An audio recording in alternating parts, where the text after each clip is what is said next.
Welcome back to class. आज की class में हम लोग पढ़ने वाले हैं एक्सरसाइज नंबर 7.1 का क्वेश्चन नंबर हम लोग पढ़ने वाले हैं 5, जो कि आपके सामने दिया गया है। इसमें कह रहा है कि किसी कक्षा में 4 मित्र हैं जो बिंदुओं ए, बी और सी, डी पर बैठे हुए हैं। ठीक है, इसमें कहा यह गया कि चंपा और चमेली कक्षा के अंदर आती हैं और कुछ मिनट के तक देखने के बाद चंपा चमेली से पूछती है, क्या तुम नहीं सोचती हो कि क्या ये ए बी सी डी एक वर्ग है। तो कहने का मतलब ये है कि हमें ये प्रूफ करना है कि क्या ये ए बी सी डी एक वर्ग है या नहीं है। तो सबसे पहले हम सभी के पॉइंट्स को लिखेंगे कि पॉइंट्स हमारे क्या क्या दिए गए हैं फिगर को देखते हुए। यहाँ पर देखिए जो ए पॉइंट है हमारा, ए पॉइंट के जो निर्देशांक होंगे वो आपके हो जाएंगे 1, 2, 3 एंड 4, यानी कि ये हो जाएगा क्या आपका 3, 4 ए के पॉइंट हो गए। ऐसे ही आप लिखेंगे बी के निर्देशांक, तो बी का जो पॉइंट दिया गया है वो दिया गया है 6 और इधर आपका हो जाएगा 7, तो ये आपका हो गया 6, 7 हो जाएगा। सी के जो पॉइंट्स होंगे आपके, सी के पॉइंट्स क्या हो जाएंगे, सी दिया गया है आपका 9 और 4, तो ये आपका हो जाएगा 9, 4 हो जाएगा। और जो डी के पॉइंट्स दिए गए हैं, डी के पॉइंट्स आपको दे रखे हैं क्या 6, 1, ठीक है ना। तो ये इस तरह से ए, बी और सी, डी के हम लोग पॉइंट्स को फाइंड करेंगे जो हमको गिवन है। अब यहाँ से करना क्या है कि हमें ये प्रूफ करना है कि ए बी सी डी क्या है, हमारा एक वर्ग है। तो किसी भी आकृति को अगर आपको वर्ग प्रूफ करना है तो उसके लिए करना क्या होगा, हमें प्रूफ करना होगा कि इसकी चारों भुजाएं आपस में बराबर हैं और इसके दोनों विकर्ण भी आपस में क्या हैं, बराबर हैं। तो सबसे पहले हम यहाँ से निकालते हैं भुजा ए बी की बात करेंगे, तो यहाँ लिखेंगे भुजा ए बी। तो भुजा ए बी की जब बात करेंगे, फार्मूला हमारा वही है, कौन सा, x1 माइनस x2 का whole square plus y1 minus y2 का होल स्क्वायर। इसी फार्मूले का यूज़ करेंगे आप पहले, और पहले यहाँ से हम लोग फाइंड करते हैं ए बी।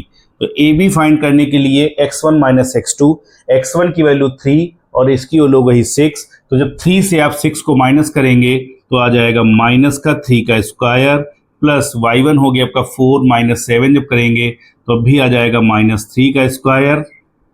अब ये हो जाएगा A B is equal to minus 3 का स्क्वायर 9 प्लस 9, तो ये आपका ए बी इजकल टू हो गया रूट में क्या हो जाएगा 9, 9 18 हो जाएगा। और 18 के अगर हम चाहें फैक्टर करना तो उसको हम लोग लिख सकते हैं क्या, रूट में 9 इंटू 2, या ए बी इजकल टू 9 किसका स्क्वायर रूट है 3 का, ये आ जाएगा 3√2 मात्रक। ये आपने किसकी वैल्यू फाइंड कर ली, भुजा ए बी की। इसी तरह से हम फाइंड करेंगे भुजा बी सी की, तो यहाँ लिखेंगे भुजा बी सी। अब बी सी भुजा के लिए भी हमको यही फार्मूला अप्लाई करना है, कौन सा, x1 माइनस x2 का whole square plus y1 minus y2 का होल स्क्वायर। तो इसमें क्या करेंगे, बी और सी में 6 माइनस 9, तो ये हो जाएगा 6 माइनस 9 का स्क्वायर प्लस आपका हो जाएगा 7 माइनस 4 का स्क्वायर इज इक्वल टू 9 से 6 से 9 को जब माइनस किया तो आ जाएगा माइनस 3 का स्क्वायर प्लस आपका हो जाएगा 3 का square is equal to 9 plus 9, और इसको हम लोग लिख सकते हैं क्या, रूट में 18, या हम लोग लिख सकते हैं 9 इंटू 2, ठीक है ना। तो ये भी क्या आ जाएगा आपका 3√2 मात्रक। तो इस तरह से आपने दूसरी भुजा कौन सी निकाल ली, यहाँ से बी सी। आपने ए बी और बी सी को फाइंड किया। अब हम लोग कौन सी भुजा फाइंड करेंगे, सी डी। यहाँ लिख देते हैं भुजा सी डी। तो भुजा सी डी जब आप फाइंड करेंगे तो सेम वही फार्मूला कौन सा है आपका, x1 माइनस x2 का whole square plus y1 minus y2 का होल स्क्वायर। तो 9 माइनस 6 अगर करेंगे तो ये हो जाएगा 9 माइनस 6 का स्क्वायर प्लस हो जाएगा 4 माइनस 1 का स्क्वायर। तो ये सी डी इजकल टू आपका आ जाएगा 9 से 6 माइनस किया तो 3 का स्क्वायर हो गया प्लस 3 का स्क्वायर हो जाएगा, and C D is equal to आ जाएगा आपका 9 प्लस 9 इजकल टू हो जाएगा रूट में 18, और रूट में 18 को हम लोग लिख सकते हैं क्या, 9 इंटू 2, तो ये हो जाएगा 3√2 मात्रक। क्लियर, आपने ए बी निकाला, बी सी निकाला और सी डी निकाला। अब हमारी चौथी भुजा बचती है कौन सी, डी ए। यहाँ से लिखेंगे भुजा डी ए से, है ना। तो ये आपका हो जाएगा D A is equal to root में x1 minus x2 minus plus y1 minus y2 का ही फार्मूला लगाना है। तो x1 माइनस x2 क्या हो जाएगा, 6 माइनस 3, तो ये आपका हो जाएगा 6 माइनस 3 का स्क्वायर फिर 1 माइनस 4 का स्क्वायर। अब ये हो जाएगा D A is equal to 6 से 3 को माइनस किया तो 3 स्क्वायर प्लस माइनस 3 स्क्वायर अब आपका D A is equal to हो जाएगा, जब 3 का स्क्वायर करेंगे तो क्या आएगा आपका 9, -3 का करेंगे 9। अब आपका हो गया D A is equal to root में 18 हो जाएगा, and D A is equal to आ जाएगा रूट में क्या 9 इंटू 2, इट इज़ मीन 3√2 मात्रक। तो ये आधी कहानी तो हमारी हो गई ख़त्म। कौन सी? A B, B C, C D और डी ए, हमने चारों भुजाओं को ज्ञात कर लिया। अब हमें यहाँ से क्या निकालना पड़ेगा? विकर्ण निकालना पड़ेगा। क्या निकालना पड़ेगा? विकर्ण। अब यहाँ से देखते हैं कि विकर्ण निकलेगा कौन सा, क्योंकि आकृति क्या है हमने बनाई है ए बी सी डी। ध्यान दीजिएगा, आकृति हमारी इस तरह से रहेगी, मान लेते हैं ये है ए बी सी डी। तो जब इस ए बी सी डी की आकृति की बात की जाएगी तो ए बी सी डी, तो हमारे विकर्ण कौन कौन से बनेंगे? ए विकर्ण बनेगा ए सी, दूसरा क्या बनेगा? B D. तो विकर्ण पहले ए सी निकाल लेते हैं यहाँ से, तो ये हो जाएगा विकर्ण ए सी। ए सी के लिए रूट का वही फार्मूला आ जाएगा आपका कौन सा? x1 - x2 का whole square plus y1 - y2 का होल स्क्वायर। ए सी, ए और सी की बात की जाएगी तो ये हो गया 3 - 9 का स्क्वायर करेंगे प्लस 4 - 4 का स्क्वायर करेंगे, है ना, इजकल टू ये हो जाएगा ए सी इज इक्वल टू 3 से 9 को माइनस किया तो आएगा आपका माइनस का 6, यानी ये हो गया -6 का स्क्वायर प्लस 0 का स्क्वायर, या ए सी इज इक्वल टू हो जाएगा रूट में 36, और 36 किसका है? आपका 6 का मात्रक हो जाएगा। ठीक, आपने विकर्ण कौन सा निकाला? भी ए सी। अब कौन सा निकालना है? B D. तो यहाँ से लिखेंगे विकर्ण बी डी। तो विकर्ण बी डी जब फाइंड करेंगे तो B D is equal to हो जाएगा रूट में, अब इसको रफ कर देते हैं यहाँ से, है ना। तो ये हो जाएगा कौन सा आपका? B D. बी डी के लिए क्या हो जाएगा? बी और डी, तो 6 - 6 करेंगे तो ये आपका हो जाएगा 6 - 6 का स्क्वायर प्लस आपका हो जाएगा 7 - 1 का square, then B D is equal to आपका हो गया 0 square plus 6 square, it is mean 0 + 36, या B D is equal to क्या आ जाएगा आपका? 36 होता है 6 का, तो ये भी आ जाएगा 6 मात्रक आ जाएगा। क्लियर? तो यहाँ पर हमने ये देखा कि A B, B C, C D, D A, ये चारों भुजाएं आपस में बराबर हैं और दोनों विकर्ण आपस में क्या बराबर हैं, तो इसलिए हम कह देंगे कि ए बी सी डी हमारा क्या है? एक वर्ग है।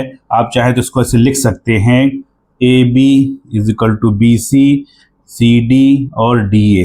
ठीक, और फिर लिख देते हैं विकर्ण कौन सा यहाँ पर? ए सी बराबर किसके? B D. अतः ए बी सी डी एक वर्ग है। इस तरह से ये क्वेश्चन हमारा सॉल्व हो जाता है। तो स्टार्ट करते हैं क्वेश्चन नंबर 6 को।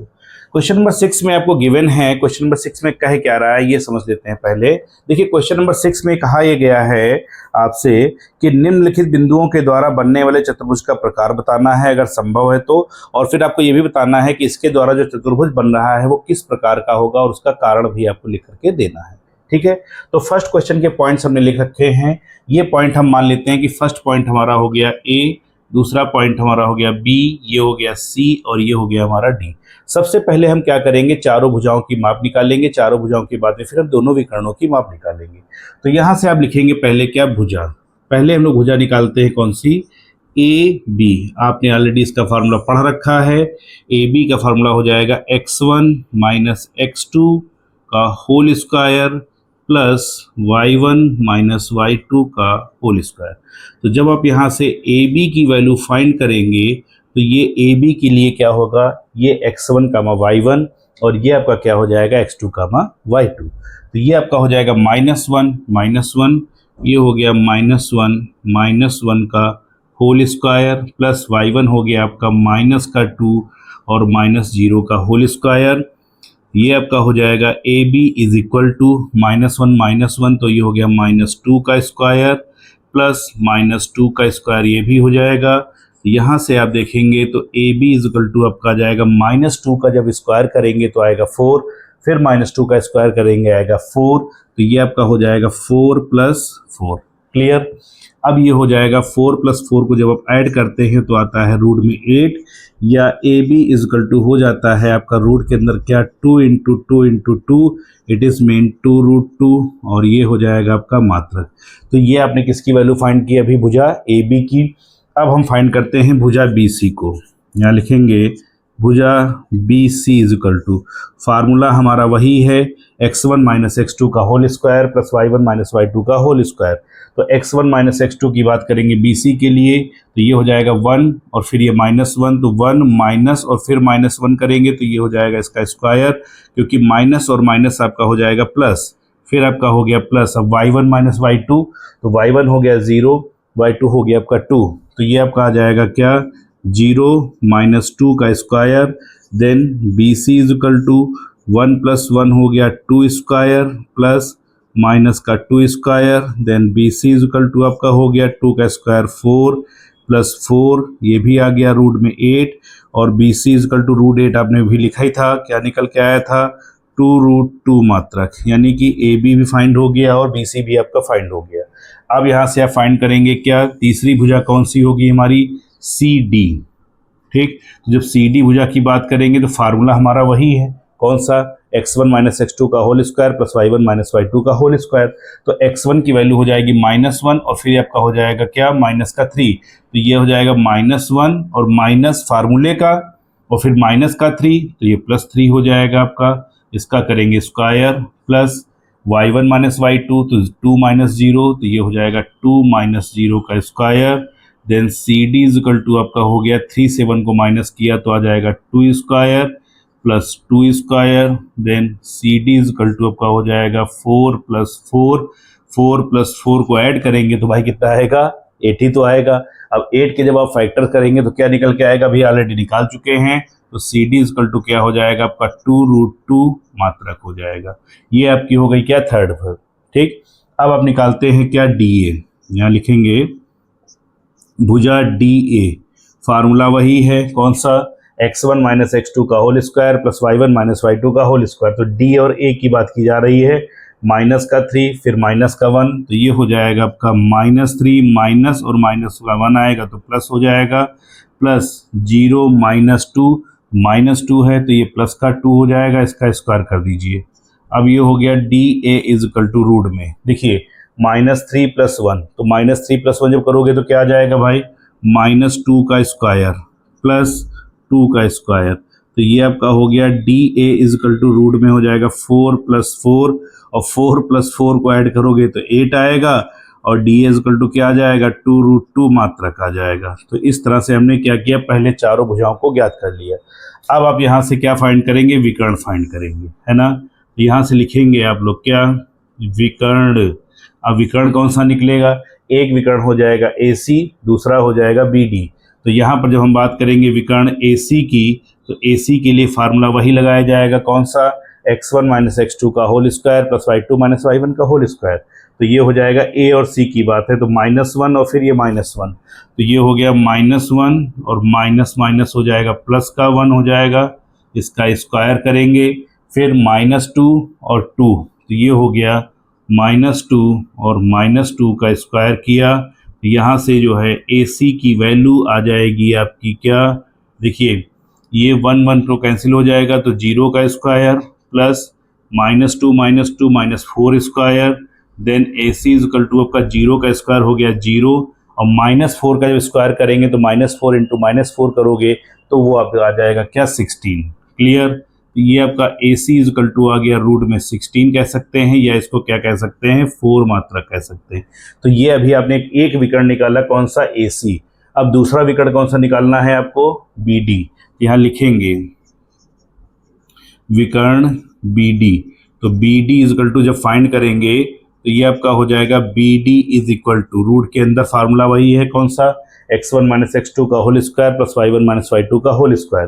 तो BD की वैल्यू जो फाइंड करेंगे तो B और D 1 -3 है तो 1 माइनस और माइनस का 3 करेंगे तो प्लस का हो जाएगा और ये आपका 0 0 है तो प्लस आपका हो जाएगा 0 माइनस 0 का whole square, then BD is equal to 4 square plus 0 square, then BD is equal to 16 plus 0, then BD is equal to आपका आ जाएगा रूट में 16 और 16 किसका होता है 4 मात्रक होता है ना। तो यहाँ पर आपने क्या किया, चारों भुजाओं के मान निकाल लिए और फिर दोनों विकर्ण निकाल लिए। अब यहाँ पर आप लिख सकते हैं कि जो AB भुजा है वो बराबर आई BC के, बी सी बराबर आई किसके, सी डी के, और सी डी बराबर आ गई डी ए के, यानी कि 2√2 के। तो चारों भुजाएं बराबर हो गई। और विकर्ण कौन सा था आपका, विकर्ण आपका दिया गया था ए सी बराबर किसके आ गया, वो विकर्ण बी डी के। तो जब किसी भी आकृति में चारों भुजाएं बराबर हों और दोनों विकर्ण बराबर हों तो वह आकृति हमारी क्या कहलाती है, एक वर्ग कहलाती है। तो यहाँ लिख देंगे कि ए बी सी डी क्या है आपका, एक वर्ग है। यही आपका हो जाएगा आंसर। Thank you.